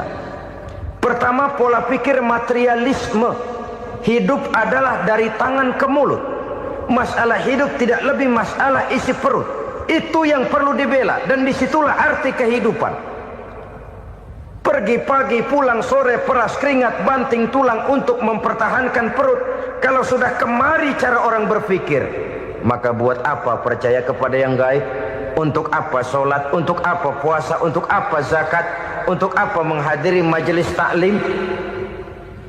Tanpa kepercayaan kepada yang gaib, hidup berjalan menurut alur empiris dan materialis. Kalau sudah ke sana cara orang berpikir, biasanya orang lalu cenderung menghalalkan segala cara. Hanyalah orang yang percaya bahwa akhirat ada. Hanyalah orang yang percaya bahwa alam kubur itu ada. Hanyalah orang yang percaya bahwa malaikat itu ada, hidupnya akan lebih terarah dan terkendali. Karena kepercayaan kepada yang gaib, yang merupakan fase daripada kehidupan setelah hidup yang sekarang ini, mewarnai gerak pribadi seseorang di dalam dia melakukan kegiatan hidupnya. Pola berpikir materialisme, disadari atau tidak, mulai menggejala di lingkungan masyarakat bangsa kita. Hidup tidak lebih dari urusan tangan ke mulut, mulut ke tangan, tangan ke mulut. Asal perut sudah kenyang, hiduplah sudah. Perkara bagaimana prospek hari yang akan datang, bagaimana akhirat, tidak jadi persoalan. Ini yang oleh Nabi diperingatkan, ad-dunya sijnul mu'min wa jannatul kafir. Dunia adalah penjara bagi orang beriman dan surga bagi orang kafir. Dulu di zaman Belanda hadis ini pernah disalah tafsirkan, disalah artikan, digunakan sebagai senjata untuk mengkebiri dan membuat impoten umat Islam. Sudahlah umat Islam gak usah macam-macam, kata Belanda. Dunia ini kan penjara buat orang Islam, surga buat orang kafir. Di penjara jangan bertingkah.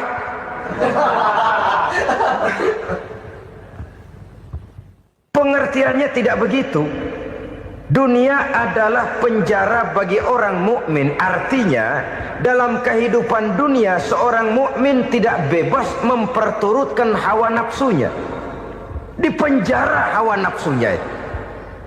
Sebaliknya, surga bagi orang-orang kafir. Buat orang kafir, surgalah dunia ini. Mereka bebas memperturutkan hawa nafsunya. Dilarang tidak terlarang, dicegah pun tidak tercegah. Mereka hidup menurut alur bisikan nafsu mereka sendiri. Kemudian bila ajal datang, maut merenggut nyawa, selesailah surganya sampai di situ. Maka bagi orang-orang yang tidak percaya kepada adanya akhirat, kepada adanya alam gaib, surganya sebatas umurnya. Sekali lagi, surganya sebatas umurnya. Bila umur selesai, ajal pun datang merenggut nyawa, selesailah sudah surganya sampai di situ. Alangkah pendeknya perjalanan orang-orang yang tidak percaya kepada alam gaib ini. Bagi kita mukmin, jikalau kita mampu memenjarakan hawa nafsu, kita bisa bahagia di dunia ini. Dan Islam memang tidak menyuruh kita sengsara di dunia.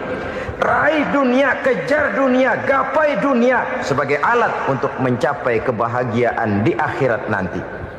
Hidup adalah satu perjalanan panjang yang terbentang sejak kita terlahir dari alam rahim sampai kepada alam akhirat nanti. Andai kata kita gagal meraih kebahagiaan di dunia, toh kita masih punya akhirat. Tapi jangan jadi dalil yang melemahkan semangat. Biarin dah kita di dunia kebelangsak, yang penting akhirat. Akhirnya dunia benar-benar kebelangsak. Bagaimana dunia ini bisa kita raih, dan bagaimana meraih dunia untuk menunjang kepentingan akhirat nanti. Yang kedua, dari pikiran Heiner yang saya lihat menggejala di lingkungan masyarakat bangsa kita, timbulnya manusia-manusia netral. Seolah-olah Tuhan yes, agama no. Sama Tuhan percaya, agama ogah. Tuhan ngangguk, giliran agama godeng. Padahal hampir dalam setiap ayat dalam Quran, kata-kata amanu biasanya bergandeng dengan wa amilus shalihat. iman dan amal soleh. Ini sebagai isyarat Tuhan dan agama jangan pernah dipisah-pisah. Apabila kita bertuhan, maka kita harus beragama. Apabila kita beragama, maka agama itu harus bersumberkan dari Tuhan yang kita imani itu.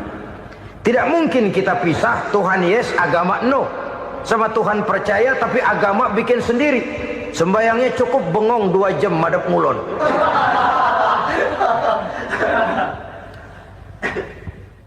Saudara-saudara kaum muslimin rahimakumullah.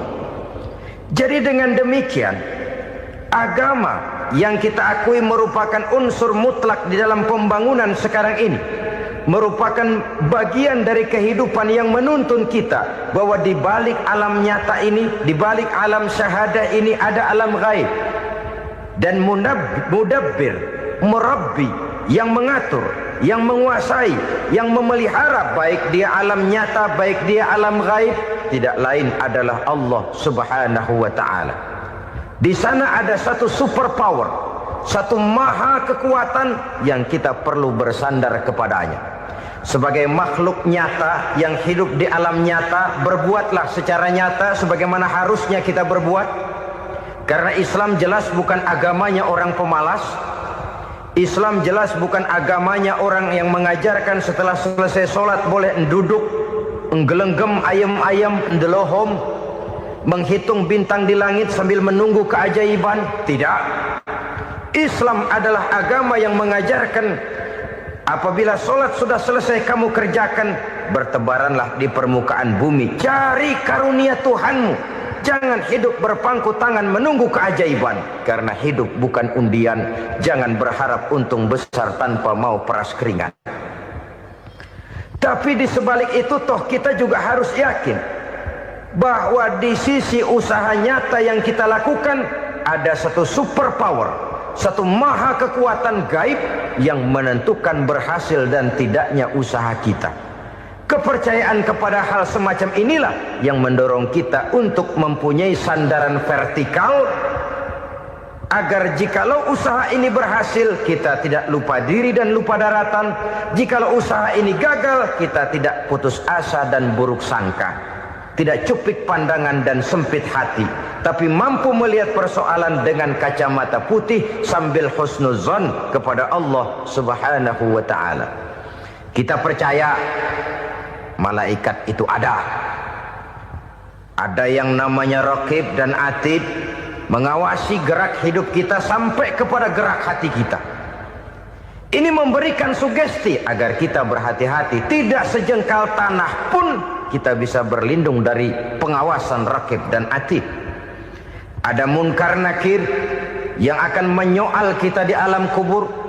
Ada malaikat Malik, penjaga neraka. Ada malaikat Ridwan yang menjaga surga. Kita percaya kepada adanya jin, kita percaya kepada adanya setan, iblis. Percaya kepada adanya, bukan mempercayai si setan, si iblis lalu menjadikannya sebagai teman. Tidak. Percaya bahwa mereka itu ada dan merupakan makhluk Allah yang gaib, yang diciptakan Allah Azza wa Jalla.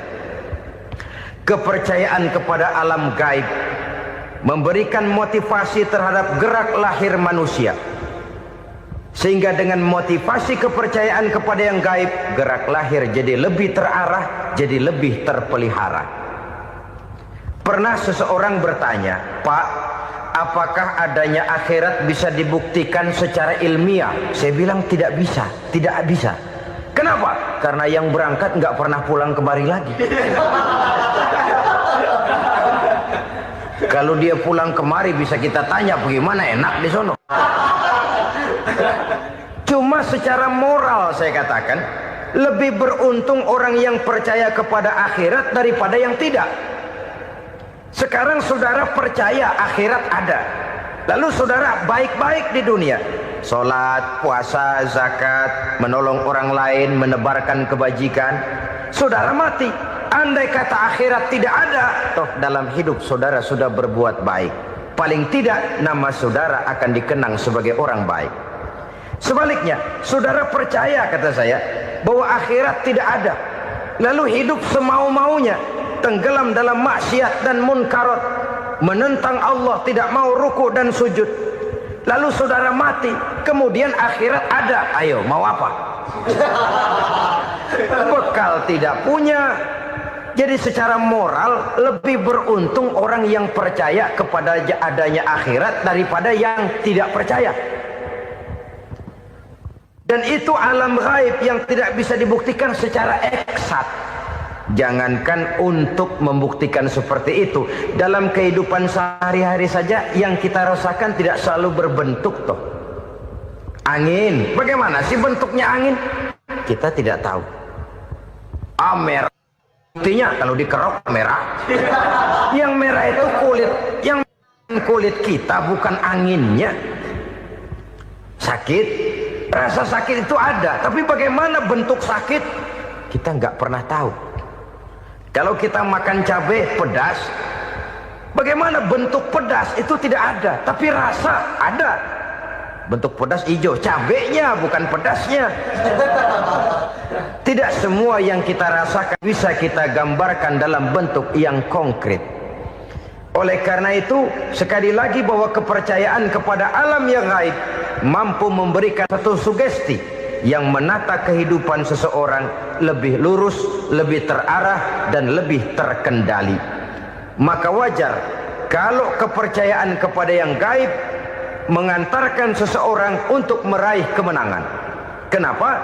Dia percaya kepada yang gaib, bahwa akhirat ada, bahwa alam kubur ada, bahwa pertanggungan jawab itu ada. Maka dia lalu tidak hidup saenae udele dewe, itu loh. Tidak hidup menurut seleranya sendiri, terarah, teratur. Ini cirinya yang pertama. Orang bertakwa yang akan meraih kemenangan, mereka beriman, mereka percaya kepada yang gaib. Bahkan hal-hal konkret saja selalu berangkat dari yang gaib. Saudara-saudara, para remaja, para pemuda sekarang ini tidak pernah tahu toh siapa yang akan jadi teman hidup saudara. Kita bisa saja ngerancang, mentargetkan, tapi toh akhirnya yang namanya jodoh bukan kekuasaan kita. Rezeki di luar kemampuan kita. Begitu juga ajal. Maut, jodoh, ajal adalah contoh-contoh konkret bahwa pada akhirnya yang gaiblah yang menentukan. Bertahun-tahun ngelancong, emang jodoh seret nggak jadi.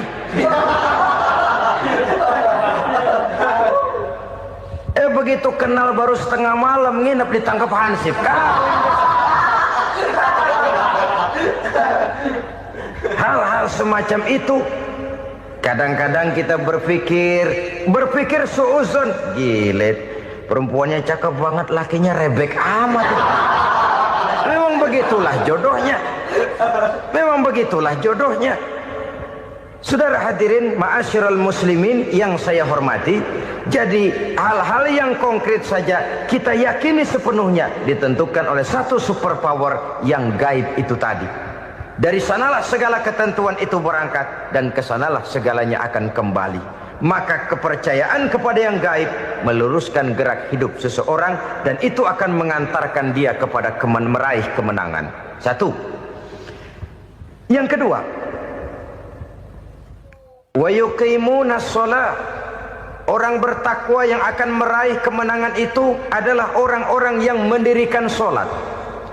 Kenapa sholat mengantarkan orang untuk meraih kemenangan? Yang jelas, inna sholata tanha anil fahsya'i wal munkar. Sholat mampu mencegah manusia dari perbuatan keji dan munkar. Banyak filsafat hidup yang terkandung di dalam sholat ini.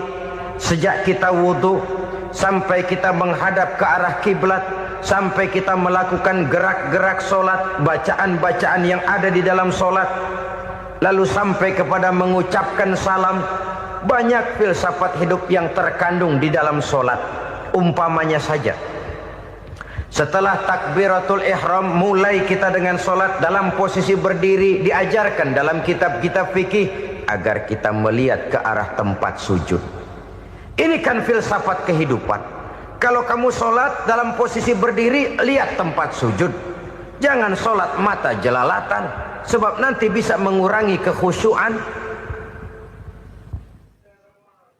Jadi wajar kalau yang dikatakan bahwa yang paling afdol adalah shaf yang di depan. Kenapa? Secara harfiah pengertiannya akan lebih mengundang kekhusyuan. Kenapa? Kalau kita di shaf paling depan di masjid umpamanya paling banter, kita lihat tembok. Tapi kalau kita shaf di tengah atau di belakang, orang-orang di depan kita pun akan kelihatan. Yang bajunya loreng, yang bajunya genggang, yang bajunya macam-macam. Kita lihat, kadang-kadang kita pikirin, ada yang bajunya bolong. Kita sholat tapi dalam hati, nih orang bajunya robek, ya nggak tahu apa.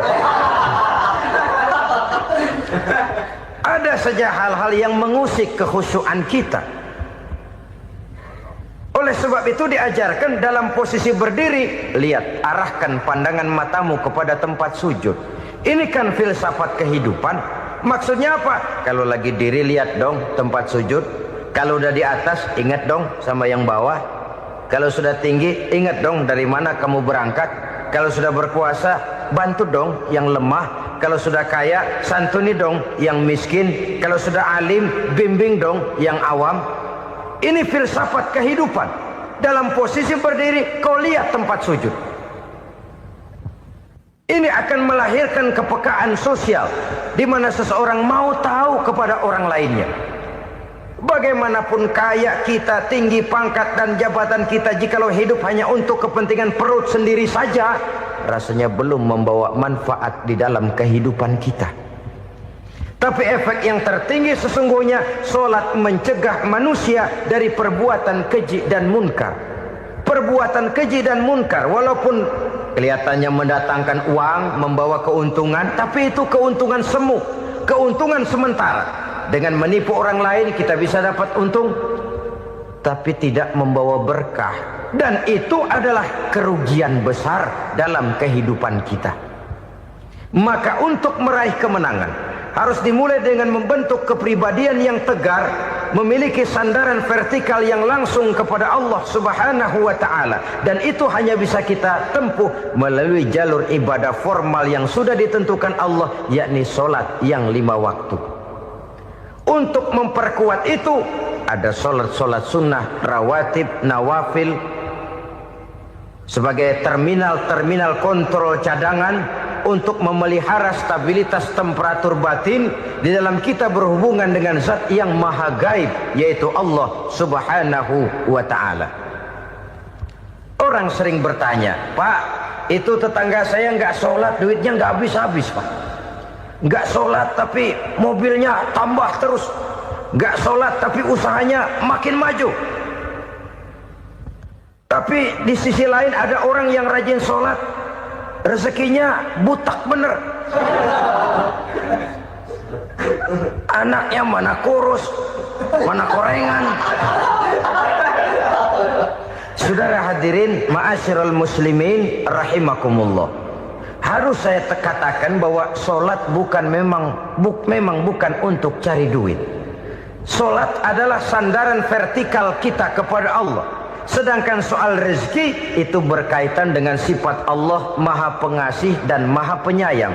Allah maha pengasih, siapapun dikasih kalau mau usaha. Allah maha penyayang, tidak semua orang disayang oleh Allah Azza wa Jalla. Dan belum tentu banyak harta itu merupakan nikmat. Mungkin juga istidraj. Artinya istidraj itu dikasih tapi diambulin, kalau bahasa Betawinya itu. Dikasih tapi diambulin, itu bukan merupakan nikmat sesungguhnya, lebih merupakan azab dari Allah Subhanahu wa ta'ala.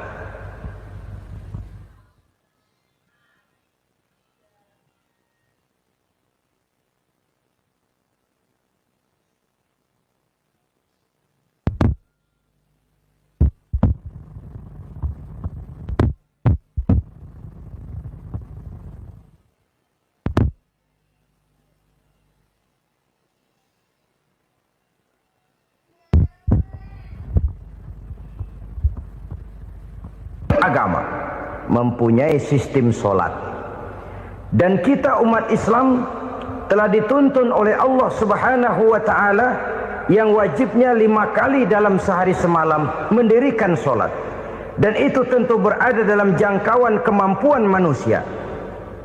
Pada awalnya barangkali kita memang merasa solat itu satu kewajiban, tapi semakin kita hayati makna, manfaat dan filsafat yang terkandung di dalam ajaran solat, semakin sampai kita kepada keyakinan bahwa solat adalah keperluan kita. Sehingga pada waktu tertentu dinilai puncaknya, kita tidak lagi akan berkata saya wajib solat, tapi kita akan berkata saya perlu solat. Kalau kita sudah merasakan itu adalah keperluan kita, nah di sanalah kita baru akan merasakan ruginya kalau hal itu tidak kita laksanakan. Sepanjang kita masih berkata saya wajib sholat, kita akan lebih merasakan dia sebagai beban ketimbang sebagai keperluan. Yang jelas Allah tidak memerlukan ibadah yang kita laksanakan ini. Dengan kata lain, andai kata satu dunia penuh ini orang tidak ada yang sholat satu pun, Allah tidak akan turun dari jabatan Tuhan. Jangan lalu berpikir kalau kita ngambek se-RW kagak sembahyang Tuhan tekor kali ini ya. Tentu tidak. Itu perlunya kita, bukan perlunya Allah. Dan pada induknya kita akan berkata saya perlu agama. Kalau secara induk kita sudah memerlukan agama, maka konsep-konsep yang ada di dalam ajaran agama itu pun adalah juga merupakan keperluan kita. Baik dia bernama sholat, baik dia bernama puasa, baik dia bernama zakat, baik dia bernama haji, seluruhnya adalah keperluan kita. Dan sesuatu yang kita perlukan apabila tidak kita laksanakan akan melahirkan kerugian di dalam kehidupan. Jangan heran kalau kita membaca riwayat perjalanan hidup para salafus soleh, orang-orang soleh. Ada yang tahajud sampai 100 rakaat, ada yang sholat malam kakinya sampai bengkak. Kita sekalinya bengkak biri-biri. Ada yang sholat membaca surah dalam Al-Quran sampai khotam Quran. Kok mau? Mereka sudah merasakan itu keperluan. Itu saja soalnya. Satu saat pun jikalau kita merasa bahwa itu keperluan saya, kita pun akan melaksanakan seperti itu. Keperluan saya dalam kehidupan. Inilah yang kedua. Yang ketiga, orang bertakwa yang akan meraih kemenangan itu, wa mimma razaqnahum yunfikun. Mereka membelanjakan sebagian daripada rezeki yang diberikan Allah kepada mereka. Mereka infakkan di jalan Allah. Ada satu dialog menarik. Satu hari seorang anak muda bertemu dengan seorang kakek-kakek yang sudah dikenalnya baik. Bertanyalah anak muda ini, "Kek, umur kakek berapa tahun?" 15 tahun, kata si kakek. "Anak kakek berapa orang?" 1. "Harta kakek berapa banyak?" 15 juta. Si anak muda ini bengong. Lalu protes, "Kok kakek bohongin saya?" "Kenapa?" "Saya tahu umur kakek 70 tahun. Kenapa ngaku 15? Saya tahu anak kakek 5. Kenapa bilang 1? Saya tahu kakek miliuner, miliaran uang kakek. Kenapa ngaku cuma 15 juta? Begini, kata si kakek tadi. Benar, umur saya 70 tahun. Tapi dari umur yang 70 tahun itu baru 15 tahun terakhir ini saya merasakan ibadah kepada Allah. Meninggalkan maksiat, jauh dari segala macam munkarat. Maka yang 15 tahun inilah yang benar-benar saya rasakan sebagai umur saya. Benar anak saya 5, tapi yang 4 susah diatur. Cuman 1 rasanya nih yang bakal jadi si buah hati belahan jantung pelanjut cerita penerus sejarah. Cuma 1 ini yang saya harapkan, yang akan jadi anak soleh, yang akan membuat saya menerima pensiunan pahala. Kalau yang 4 apek dah, nggak ada harapan. Nah, tuh nyekek botol melulu. Oh begitu. Iya. Lalu kenapa kakek bilang harta kakek cuma 15 juta padahal saya tahu kakek uangnya miliaran, depositonya banyak? Ya karena 15 juta itulah yang saya ingat yang pernah saya belanjakan di jalan Allah. Saya merasa itulah harta saya yang sebenarnya.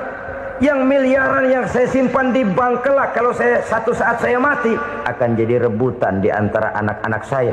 Iya kalau anak saya soleh kayak yang satu ini. Kalau yang 4 tadi udah tulen dia bakal berantem dah berebut tuh. Jadi 15 juta yang saya belanjakan di jalan Allah inilah yang saya merasakan benar-benar harta saya yang sesungguhnya. Dialog ini patut menjadi bahan renungan kita bersama. Diberikan kita umur 40, 50, 60, 70, 80. Berapa tahun dari umur yang diberikan itu yang jalan mulus, yang kita gunakan untuk melaksanakan ibadah? Banyak harta kita simpan di bank, di lemari, di dompet, di tas. Tapi berapa yang sudah kita depositokan di jalan Allah yang akan menemani kita di hari kita kembali nanti? Maka orang bertakwa yang akan meraih kemenangan, wa mimma razaqnahum yunfikun, mereka membelanjakan sebagian dari rezeki yang diberikan Allah di jalan Allah Subhanahu wa ta'ala. Ma'asyiral muslimin rahimakumullah. Zahirnya memang kita memberikan kepada orang lain, tapi hakikatnya kita menyimpan untuk diri kita sendiri. Kita memberikan kepada yatim piatu 25.000. Zahirnya kita memberikan si yatim, hakikatnya kan kita cuma nyimpan. Saya berikan titip kepadamu, ini untuk saya di akhirat. Kau boleh belikan baju, kau boleh belikan untukmu makan, kau boleh bayarkan sekolahmu. Ini untuk saya. Hakikatnya kita nyumbang masjid 1 juta, zahirnya kita berikan kepada panitia masjid, tapi hakikatnya kan cuma titip 1 juta ya untuk saya di alam kubur nanti. Silahkan kau boleh belikan semen, ini uang, belikan besi, belikan pasir.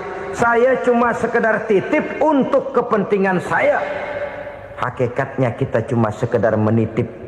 Sebagaimanapun pada hakikatnya, apapun yang kita miliki dalam kehidupan kan cuma sekedar hak guna pakai, bukan hak milik mutlak. Harta kita, rumah kita, kendaraan kita, kebun kita, pabrik kita, hak guna pakai saja. Hak milik mutlak cuma untuk Allah Subhanahu wa ta'ala. Saudara-saudara kaum muslimin rahimakumullah. Ini yang ketiga. Kemudian yang keempat, orang-orang bertakwa yang akan meraih kemenangan, allazina yu'minuna bima unzila ilaika. Mereka yang beriman, mereka yang percaya kepada apa yang telah diturunkan kepadamu Muhammad, ay Al-Quran, yakni Al-Quranul Karim. Setelah percaya kepada yang gaib, mendirikan solat, kemudian menginfakkan sebagian dari rezeki yang diberikan Allah, mereka juga lalu percaya kepada yang diturunkan terhadap Nabi, yaitu tidak lain Al-Quranul Karim. Sekali lagi di sini, percaya bukan hanya sekedar percaya saja, tetapi percaya lalu menjadikan Al-Quran itu sebagai pedoman hidup. Sebab memang Al-Quran itu adalah GBHM, garis-garis besar haluan muslim. Apa yang harus kita lakukan, apa yang harus tidak kita lakukan, bagaimana mestinya kita bertingkah laku dan berbuat, seluruhnya tercantum di dalam Al-Quranul Karim. Itu sebabnya ketika satu hari Aisyah ditanya bagaimana akhlak Rasul, beliau menjawab, kana Rasulullah sallallahu alaihi wasallam khuluquhul Quran. Akhlak daripada Rasulullah tidak lain adalah Al-Quran. Jawaban simpel ini memberikan gambaran bahwa keseluruhan daripada konsepsi Quran sudah diterjemahkan dalam kehidupan Rasulullah sallallahu alaihi wasallam. Karena kita tahu akhlak adalah keseluruhan dari gerak hidup manusia. Sejak ia berpribadi, berumah tangga, bertetangga, bermasyarakat, sampai kepada berbangsa dan bernegara, Al-Quran tetap memberikan sentuhan nilainya. Oleh karenanya, orang-orang yang bertakwa adalah orang-orang yang menjadikan Al-Quran sebagai pedoman dalam kehidupannya. Dan kita yakini Al-Quran diturunkan kepada Nabi Muhammad bukan merupakan produk Nabi Muhammad. Isi dan redaksinya langsung dari Allah Subhanahu wa ta'ala. Kemudian cirinya yang kelima, orang bertakwa yang akan meraih kemenangan itu, wa ma unzila min qablika. Tidak hanya sekedar percaya kepada yang diturunkan terhadap Nabi Muhammad, yaitu Al-Quran, mereka juga percaya kepada apa yang pernah diturunkan kepada para nabi, kepada para rasul sebelum Nabi Muhammad.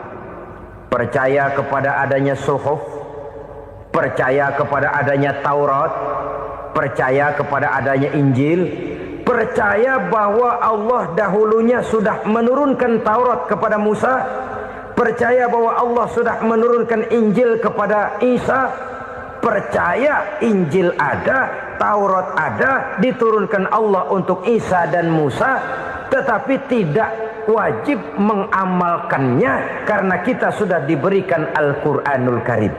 Ini yang perlu saya garis bawahi. Kita percaya Allah telah menurunkan Injil dahulu kepada Isa.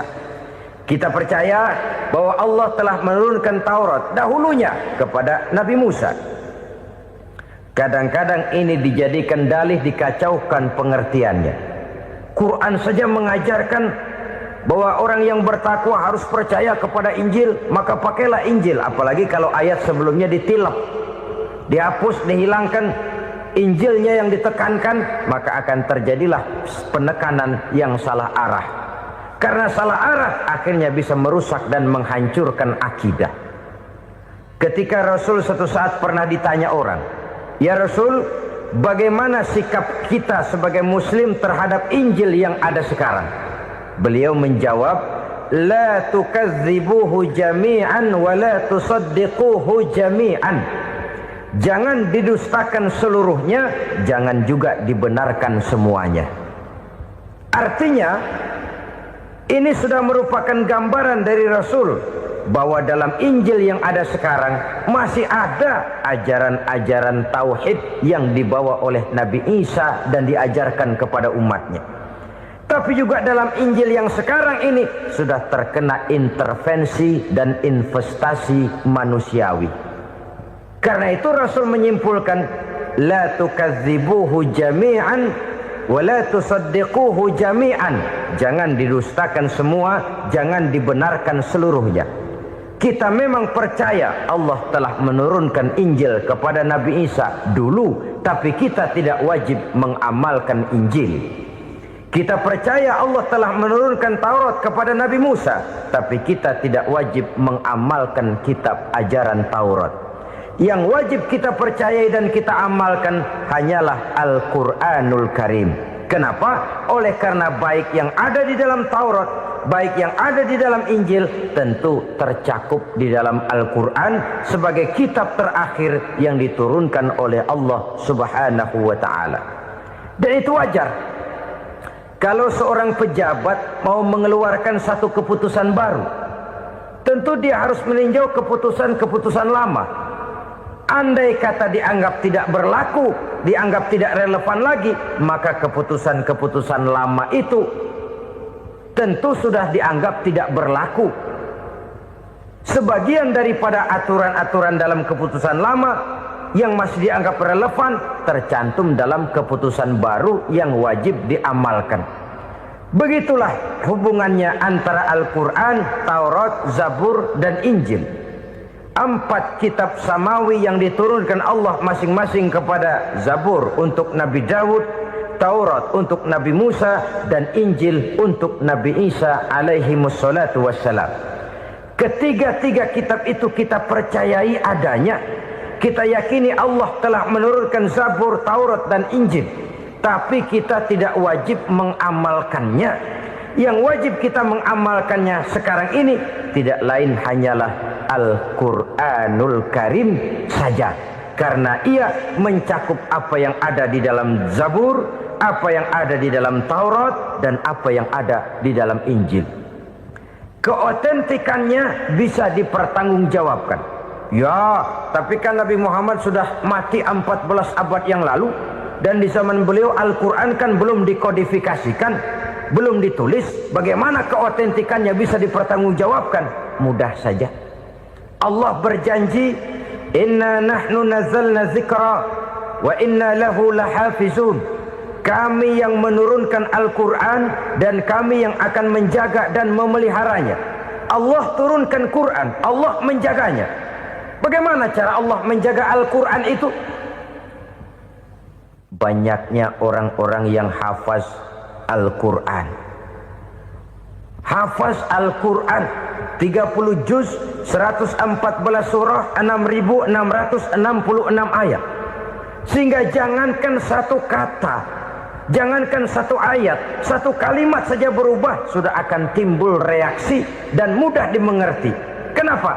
Banyak orang-orang yang hafaz Al-Quran. Sedangkan pada setiap akhir tahun biasanya malaikat Jibril selalu mengadakan checking terhadap ayat-ayat yang diturunkan pada waktu itu.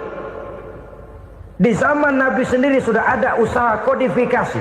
Dan yang lebih luar biasa lagi, sampai hari ini tidak seorang pun mampu membuat satu ayat saja semacam Al-Quran. Ke bahasa manapun dia diterjemahkan, naskah aslinya tetap ikut. Rujukan dasarnya tetap ada. Berdasarkan itu, maka tidak mungkin terjadi penyelewengan terhadap atau pemalsuan terhadap ayat-ayat Al-Quranul Karim. Kesuciannya, keotentikannya, kemurniannya bisa dipertanggungjawabkan. Ma'asyiral muslimin rahimakumullah. Oleh karenanya, konsepsi dasar daripada ajaran Islam ini memang tidak lain adalah Al-Quran dan Sunnah.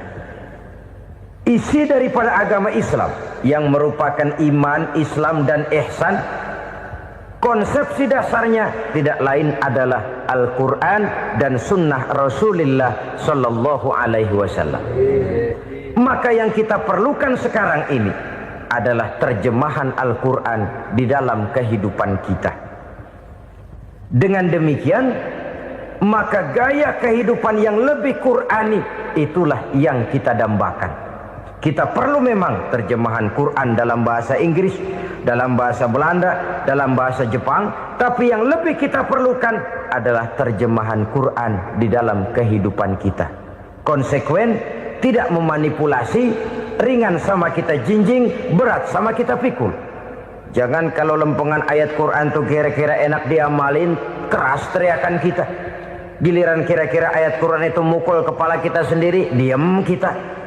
Itu ciri yang pernah disindir Allah dalam awal-awal Baqarah juga. Ciri beragamanya orang yang munafik. Kullama adha'a lahum masyawfi, kata Allah. Wa iza azlama alaihim qamu. Apabila terang mereka jalan, apabila gelap mereka berhenti. Artinya, kalau kira-kira di Islam nguntungin, rame-rame pada teriak Islam. Tapi ketika diminta untuk berjuang, ketika dituntut untuk berkorban, rame-rame mengundurkan diri. Nasib agama tidak ubahnya seperti daun pisang yang dikait orang di tepi jalan lantaran tak berpayung di ketika hari hujan. Manakala hujan usailah sudah, daun itu pun dicampakkan di tepi jalan, diinjak pula orang nan lalu. Artinya orang menjadikan agama cuma sebagai lipstick, decoration only, tidak konsekuen. Hanya pada saat-saat kelihatannya Islam membawa keuntungan, rame-rame orang teriak-teriak tentang Islam.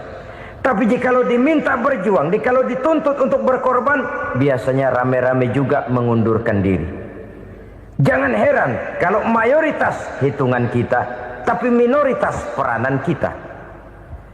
Kuantitas kita dalam jumlah, tapi dalam kualitas kita lebih sering jadi penonton daripada jadi pemain. Padahal itu sangat tidak boleh terjadi. Umat Islam di Indonesia harus bangkit. Umat Islam di Indonesia harus sadar akan keberadaannya. Tidak boleh hanya jadi penonton berpangku tangan. Karena memang agama kita juga mengajarkan untuk konsekuen di dalam menjabarkan ajaran-ajaran daripada agama kita. Kita sering jatuh menjadi umat yang lemah oleh karena kita ini tidak pandai menggalang kebersamaan yang diakibatkan tidak konsekuennya kita. Diistilahkan bahwa umat Islam di dalam menggalang kebersamaannya itu harus seperti orang main sepak bola. Saudara-saudara kan tahu orang main sepak bola itu. Orang main sepak bola, kalau pertandingan belum dimulai sih silakan saja kumpul di luar lapangan, atur strategi yang baik. Tapi kalau pertandingan sudah dimulai, turun ke lapangan hijau, jangan kumpul terus. Ada sepak bola gotong royong, mundur rame-rame, depan ke depan kumpul melulu mainnya. Kalah. Orang main sepak bola itu ya harus ada penyerang tengah, harus ada penjaga gawang, harus ada strikernya, harus ada kiri luarnya, kanan dalamnya yang jadi backnya. Posisi boleh bermacam-macam, tapi yang penting saling ngoper untuk menggolkan gawang lawan. Begitulah umat Islam ini. Boleh ada yang jadi pejabat, boleh ada yang jadi pengusaha, boleh ada yang jadi petani, silakan ada yang jadi seniman, ada yang jadi penyair, ada yang jadi artis sekalipun. Tapi kalau sudah berhasil menguasai bola, jangan lupa operannya. Operan itu yang langka. Kita ini muslim kadang-kadang kalau sudah memegang menguasai bola, kalau belum mau mampus, belum mau ngoper. Nanti kalau sudah nggak punya bola, baru mau ngoper. Kalau sudah dengar-dengar mau dekat pensiun, baru mau jihad, baru mau berjuang, baru mau ngurus pesantren. Tanda tangan sudah tidak laku, memo sudah tidak dihargai, baru mau berjuang. Kemarin kemana mas? Kita tidak pandai memanfaatkan posisi. Dengan kata lain, kalau kembali kepada persoalan kita, konsekuensi kita terhadap agama yang kita anut ini belum ideal. Kita masih lebih sering berislam ini pada saat-saat yang menurut perhitungan kita membawa keuntungan. Tapi kalau diminta berjuang, dituntut berkorban, yang itu pun hakikatnya adalah untuk kepentingan kita juga. Allah tidak pernah menuntut kita untuk jihad bagi kepentingan Allah, itu tidak. Berjuang menegakkan agama Allah, apakah untuk kepentingan Allah? Tidak. Untuk kepentingan kita. Sebab nilai-nilai jihad itu pada akhirnya akan membawa kita kepada suatu kebahagiaan. Setidaknya kalau tidak di dunia, tentu di akhirat sebagai syahid. Oleh karena itu, pada bagian akhir ini saya ingin mengajak, marilah kita konsekuen. Sekali kita berkitabkan Al-Quranul Karim, mari dia kita jadikan pedoman. Jangan cuma kita jadikan sebagai penghias dinding, pelengkap rumah, bahwa di rumah kita ada Al-Quran, tapi yang baca kecoa. Habis pada bolong tuh Quran. Yang penting kan punya Quran. Ditaruh di pintu rumah. Biar apa? Biar kuntilanak kagak masuk katanya. Ya apa itu nasib Quran, cuma kerjanya jaga pintu, ngusir kuntilanak, ngusir memedi. Bagaimana kita hidup menurut tuntunan Al-Quran? Kadang-kadang tidak pernah menjadi masalah bagi kita. Maka bagaimanakah Al-Quran akan mungkin membawa keberkahan dalam hidup kalau ajarannya kita injak-injak dalam keseharian kita? Mewujudkan gaya hidup yang lebih Qurani, itulah yang akan kita rintis di dalam kehidupan kita. Bertahap, step by step, menurut kemampuan yang ada pada kita. Jika jalan ini tidak bisa kita selesaikan, percayalah akan ada generasi penerus yang akan melanjutkan usaha dan cita-cita mulia itu. Jadi percaya kepada Taurat, percaya kepada Injil, sekadar percaya Allah dahulunya sudah menurunkan itu. Tapi kita tidak wajib mengamalkannya. Kenapa? Generasi Injil masa berlakunya sudah kedaluarsa. Taurat masa berlakunya sudah kedaluarsa. Injil pernah berlaku untuk orang Nasrani di zaman Nabi Isa. Taurat pernah berlaku untuk orang Yahudi di zaman Nabi Musa.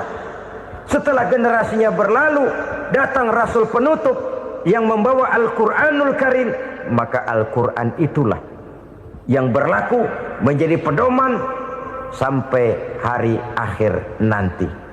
Jangan jauh dari Al-Quran, karena apabila ini kita lakukan, maka kita akan kembali kepada satu gaya hidup yang jauh dari tuntunan agama, dan itu artinya kita akan semakin jauh untuk meraih kemenangan. Saudara-saudara kaum muslimin rahimakumullah.